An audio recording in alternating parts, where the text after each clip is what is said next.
আপনাদেরকে দেখানোর চেষ্টা করতেছে এই যে ফোয়ারার কাজ চলতেছে জাতীয় ঈদগার সামনের এই সৌন্দর্য বর্ধনের কাজ চলছে আপনারা দেখতে পাচ্ছেন।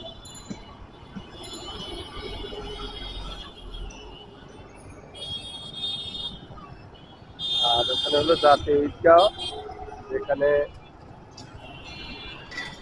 আপনার জাতীয় ঈদগাহের সামনে প্যান্ডেলের কাজ চলছে। এই হলো জাতীয় ঈদগাহ। আর ঈদগাহের সামনের যে ফোয়ারার কথা আপনাদেরকে বলছিলাম, এটা হলো সেই ফোয়ারা। আপনারা দেখতে পাচ্ছেন যে এখানে সংস্কারের কাজ চলছে। আর এটা হলো জাতীয় ঈদগাহ, এটা হলো মেইন ফটক, অর্থাৎ এই গেট দিয়েই মানুষ নামাজ আদায়ের জন্য ঢুকবে। এই গেট দিয়ে ঢুকবে এবং এখানে আপনারা দেখতে পাচ্ছেন বিশাল কর্মযজ্ঞ চলছে। এখানে ভিতরে কাজ চলতেছে, আপনারা দেখতে পাচ্ছেন যে ভিতরে কাজ চলতেছে। বোঝা যাবে না বাবা রে বাবা, একটু ভিতরে কাজ চলতেছে আপনারা দেখতে পাচ্ছেন। এই হলো সেই আপনার জাতীয় ঈদগাহ, বিশাল আপনার প্যান্ডেল তৈরি হচ্ছে। প্যান্ডেলের কাজ কতদিন লাগবে ভাই? প্যান্ডেলের যে কাজ চলতেছে কয়দিন লাগবে এসে বলেন, মানুষ তো জানতে হবে, কারণ জাতীয় ঈদগাহ বলে কথা, জাতীয় ঈদগাহ। তো চিন্তা করলাম যে যেহেতু আপনারা অনেকদিন থেকে কাজ করতেছেন দেখতেছি, একটু আগের থেকে ইনফরমেশন দিই মানুষকে যে খুব সুন্দর করে আপনারা কাজ করতেছেন। তো কতদিন যাবত করতেছেন বলেন? আমরা করতেছি আপনার 10 থেকে 10-11 থেকে কাজ শুরু করছি। 10-11 রোজা থেকে কাজ শুরু আরো তো হয়েছে? আগে অনেক আরো তো আগে থেকে শুরু হইতো। কবে শেষ হবে? কবে? শেষ হবে আপনার 24-25 তারিখে। 24-25 তারিখে শেষ হয়ে যাবে ইনশাল্লাহ। তারপর টুকিটাকি হয়তো নিচে কিছু থাকতে পারে। নিচে তো কার্পেটিং হবে। কার্পেটিং হবে, তারপরে আপনার সাদা কাপড়। এখানে মানে আপনার কি ধারণা আছে যে কত লোক নামাজ পড়তে পারে? ধারণা আমার নাই, এখন তো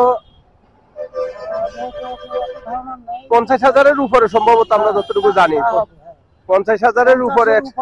উপরে, হ্যাঁ, আমরা যতটুকু জানি যে এখানে 50,000-এর উপরে একসাথে নামাজ আদায় করার সুবিধা আছে।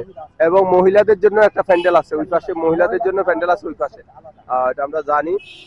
কারণ এখানে মোটামুটি প্রতিবার না হলেও ঈদের নামাজ পড়া হয়। হ্যাঁ, তো কি নাম আপনার? খলিল না? কতজন আপনারা এখানে কাজ করতেছেন? আমাদের লোক আছে আপনার 100-র উপরে। 100-র উপরে? 100-র উপরে। ও আচ্ছা আচ্ছা, এত বড় মাঠ। এত বড় মাঠ, হ্যাঁ, বিশাল মাঠ, বিশাল কর্মযজ্ঞ। তো উপরে তো ইয়ে হবে, তেরফাল হবে। তেরপাল তো আমাদের প্রায় তেরপাল কাল পরশুর মধ্যে তেরপাল কমপ্লিট হয়ে যাবে। কমপ্লিট হয়ে যাবে না? ও আচ্ছা, যাক। তো আপনারা দেখতেছেন যে জাতীয় ঈদগাহের এই যে কাজ চলতেছে, 24 রোজার মধ্যে, 24-25-এর মধ্যে শেষ হয়ে যাবে। নিচে কিছু কাজ। এই যে আপনার নাম কি বললেন? মোহাম্মদ খলিল। খলিল ভাই যেটা জানালেন যে মোটামুটি 24-25 তারিখের ভিতরে কমপ্লিট হয়ে যাবে ইনশাল্লাহ। জাতীয় ঈদগাতে যারা নামাজ পড়তে চান তারা ইনশাল্লাহ সুন্দরভাবে চলে আসতে পারবেন। এবং নিচে কার্পেটিং এর ব্যবস্থা করা থাকবে, উপরে পলিথিনের ব্যবস্থা থাকবে, কোনো রকম অসুবিধা হবে না নামাজ পড়তে, আশা করি ইনশাল্লাহ।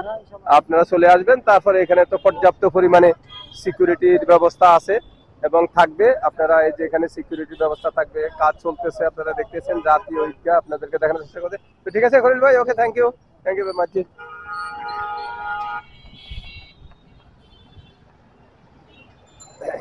এই যে আপনাদেরকে আমরা দেখালাম জাতীয় ঈদগাহের চিত্র, দেখালাম যে জাতীয় ঈদগাহের কাজ চলছে।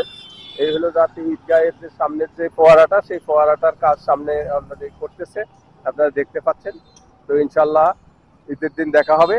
সবাইকে আন্তরিক তৃতীয় শুভেচ্ছা।